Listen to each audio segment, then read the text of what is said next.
જય માતાજી મિત્રો, પહેલા તો આપણે આ અરવિંદ ભુવાજી કહે તે તમે સાંભળો આપણા ઠાકોર સમાજ વિશે, પછી આગળ વાત કરીએ. અત્યારે આ ગુજરાતમાં કોઈ કલાકાર ગુજરાતી કલાકાર હોય ને તો ઠાકોર સમાજ જ ઊંચો લાયો.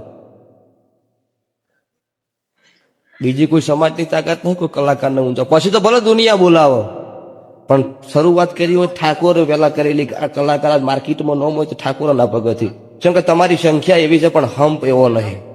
એ હંપ હોય જગાવાળો તમારા અમુક કોઈ વાત જ ના આવે બીજી. તમે હુર્યા હોય ને તમારું કોમ દેહમાં બોલતું હોય તે અત્યારે તમારા જવૈયા જાજા તમે ચીડી સપોર્ટ રાખજો. ખેંચીને પાડવાના ધંધા ન કરતા તમે કોઈ દાડો નહીં પડો. આવું મારા મેલડીની આશીષ અત્યારે. ભાઈ અરવિંદ ભુવાજીએ જે કહ્યું એ વાતથી આપણે 100% સહેમત છીએ. ભાઈ કોઈ પણ કલાકારને જો ઉપર લાવવામાં સૌથી મહત્વનો ફાળો હોય તો એ આપણા ઠાકોર સમાજનો છે. ભાઈ ઠાકોર સમાજ જેને ચાહે તેને ઉપર ચડાવી શકે છે અને જેને ચાહે એને નીચે પાડી શકે છે.